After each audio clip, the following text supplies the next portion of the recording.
దేవుని పరిశుద్ధ నామమును బట్టి దేవుని పిల్లలైన మీ అందరికీ ప్రభు దీవెనలు శుభములు కలుగునుగాక. మరి ఉదయకాల వేళ దైవ గ్రంథము పరిశుద్ధ బైబిల్లో నుండి ఒక మంచి మాటను మనము ధ్యానం చేసుకుందాము, నేర్చుకుందాము. దేవునికి స్తోత్రం. రోమీలకు రాసినటువంటి పత్రిక మరి మొదటి అధ్యాయము 28వ వచనం. మరియు వారు తమ మనసులో దేవునికి చోటియనొల్లకపోయిరు గనక చేయరాని కార్యములు చేయుటకు దేవుడు భ్రష్ట మనసుకు వారిని అప్పగించెను. దేవునికి వారు తమ హృదయములో చోటు ఇవ్వకపోయారు గనక ఎంతో కాలము దేవుడు భక్తులైనటువంటి వారి కొరకు, ప్రజల కొరకు తన వైపు తిప్పబడతారేమోనని ఎదురు చూస్తూ విసుకొంది. దేవుడు దేవునికి ఓపిక నశించిపోయి ఇక వీరు మారరు, వీరు భ్రష్టు మనసు కలిగి ఉన్నారని వారిని భ్రష్ట మనసుకు అప్పగిస్తాడట దేవుడు. అంటే చెడు కార్యములు చేయటానికి, చెడు చేయడానికి, అసహ్యమైన హేయమైన కార్యములు చేయటానికి వారిని విడిచిపెడతాడట అంతే.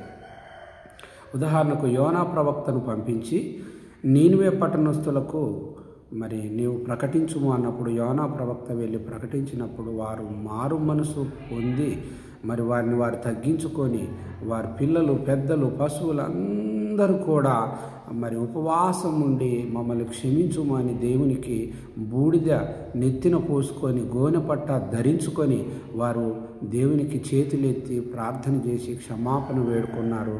దేవుడు వారిని విడిపించాడు. అదే సొదొమ గొమొర్రాల మీద దేవుడు అగ్నిని కుమ్మరించాడు. వారిని అందరినీ కూడా అగ్ని చేత కాల్చివేశాడు. కారణం ఏంటంటే నీనివే పట్టణస్థులు దేవుని వాక్కుకు భయపడి వారు లోబడ్డరు, బ్రతికిపోయారు. సొదొమ గొమొర్రాలో ఉండబడినటువంటి ప్రజలు భయపడలేదు, లక్ష్య పెట్టలేదు కాబట్టి వారు అగ్ని చేత కాల్చిబడ్డారు.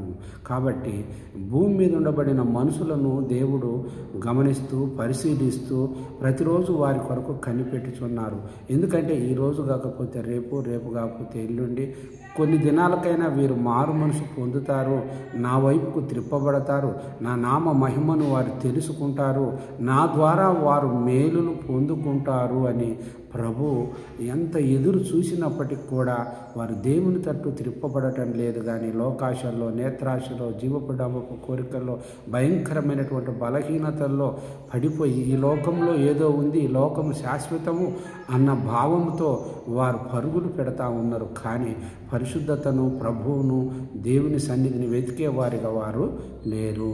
కాబట్టి దేవుడు వారి కొరకు ఎదురు చూసి వారిలో మార్పు రానందున వారికి మారరు అని దేవుడికి అనిపించినప్పుడు ఆ దేవాది దేవుడు భ్రష్ట మనసుకు వారిని అప్పగించుచున్నాడు.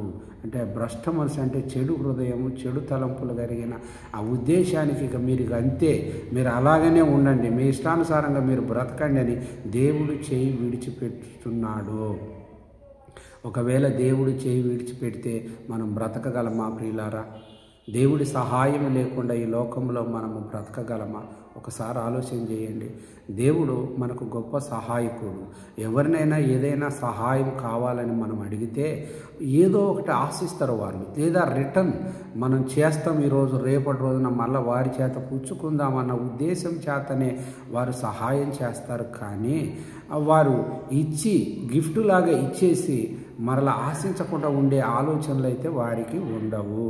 ఎందుకంటే మనుషులు స్వార్థపరులు, ఇస్తే తిరిగి మరల పొందుకోవడానికి ప్రయత్నం చేస్తారు. కానీ దేవుడు నీకేదైనా ఇస్తే తిరిగి నీ దగ్గర నుంచి మరలా రిటర్న్ తీసుకునే దేవుడు కాదు.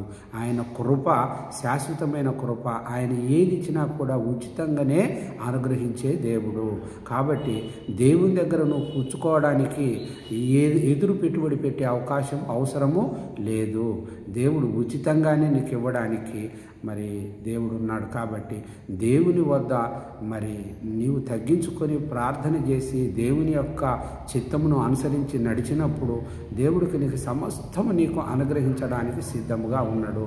కాబట్టి ఈ రోమీయులకు రాసినటువంటి మొదటి అధ్యాయము 28వ వచనంలో వారు తమ మనసులో దేవునికి చోటియనొల్లకపోయిరి. మనసులో హృదయములో దేవునికి వారు చోటు ఇవ్వట్లేరట. హృదయంలో దేవుడు ఏమడుగుతా ఉన్నాడు మనల్ని?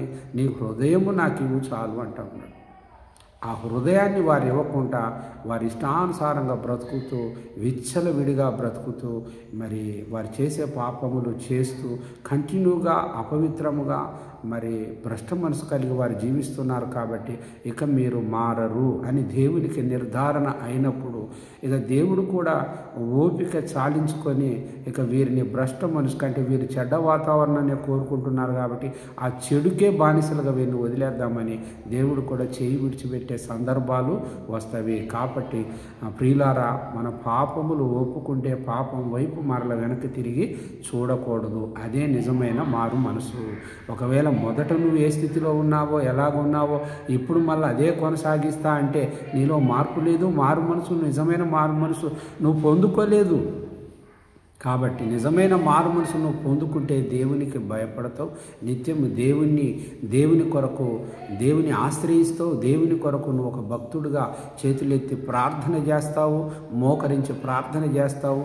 దేవుడు ఉన్నాడు అని ప్రతి విషయంలో నువ్వు భయపడుతూ బ్రతుకుతావు. అదే భక్తి, అదే నిజమైన భక్తి. దేవునికి లోబడటం, భయపడటం, ఆయన ఉన్నాడు అని గమనించుకొని పరిస్థితులు చక్కబెట్టుకుంటూ దేవుని సహాయం ద్వారా ముందుకు కొనసాగడమే భక్తి జీవితము. కాబట్టి అటువంటి భక్తులను దేవుడు విడవడు, ఎడబాయడు.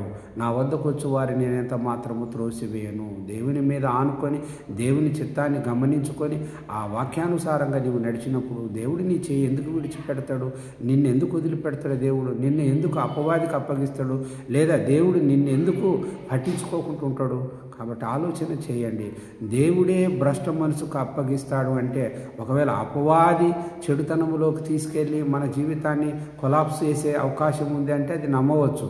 కానీ దేవుడు కూడా నిన్ను గమనించి ఎంతో కాలం నీ కొరకు ఎదురు చూసి ఇక వీరు మారరు అని నిర్ధారణ చేసుకున్న తర్వాత దేవుడు చేయి విడిచిపెడితే భ్రష్ట మనసుకు మనం అప్పగించబడితే గనక మరల తిరిగి దేవుని ముఖదర్శనము చేయలేము. మనం మనలాగా బ్రతకలేము. ఎందుకంటే మన నీతి అనేది అవినీతిగా మారిపోతుంది, మన పవిత్రత అపవిత్రతగా మారిపోతుంది, మన ఉద్దేశములు చెడ్డవిగా మారుతాయి, మన ఆలోచనలకు భ్రష్టు పట్టుతుంది. కాబట్టి మనం చెడ్డవారిగా బ్రతికే అవకాశం ఉంటుంది. కావున ప్రియమైన దేవుని పిల్లలారా, దేవునికి భయపడండి. రోమీయులకు రాసిన మొదటి అధ్యాయం 28వ వచనాన్ని ఒకసారి మీరు కూడా ధ్యానం చేయండి. దానికంటే 28 తర్వాత 29, 30, 31 వరకు కూడా ఇంకా చాలా మర్మాలు ఉన్నాయి. మరి కాబట్టి మీరు బైబిల్ తీసి దీని తదుపరి వాక్యాలను కూడా చదువుకోండి, ధ్యానం చేయండి. ఎందుకంటే దేవుని వద్ద నుండి తొలగిపోయి దేవుని సన్నిధిని కనుక మనం కోల్పోయి ఏమీ సాధించలేము. అది చాలా జాగ్రత్తగా గుర్తుపెట్టుకోవాలి. దేవుడు గొప్ప దేవుడు, కనికరమంతుడు. ఆయన నిన్ను కావాలని ఇబ్బంది పెట్టే దేవుడైతే కాదు.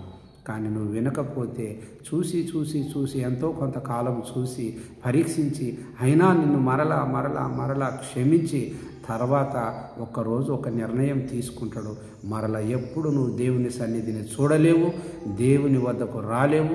దేవుడే నీ చేయి విడిచిపెడతా అని స్వయంగా ఈ వాక్యం ద్వారా తెలియజేస్తూ ఉన్నారు. కాబట్టి మరి భయపడండి, దేవునికి లోపడండి, దేవుని ఈవులు పొందుకోండి.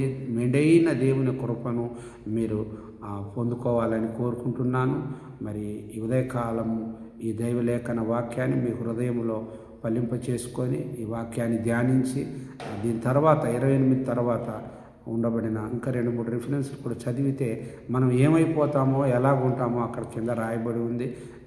సమయాన్ని బట్టి నేను ఈ కొద్ది మాటలు మీకు తెలియజేస్తున్నాను కనుక ఈ దైవికమైన మాటలు మీ హృదయాలను కదిలించి మీ హృదయాలయంలో మీరు దేవునికి చోటిచ్చి మీరు నిత్యము దేవుని కొరకు భక్తులుగా ఆయనకు లోబడేటటువంటి శిష్యులుగా, దేవుని వద్ద నేర్చుకునే పిల్లలుగా మీరుండి ఇంకా దేవుని బలమును, దేవుని యొక్క దీవెనను, ఆశీర్వాదం పొందుకునే వారిగా ఉండాలని యేసు నామమును బట్టి వేడుకుంటూ ప్రార్థిస్తున్నాను. God bless you all. Amen.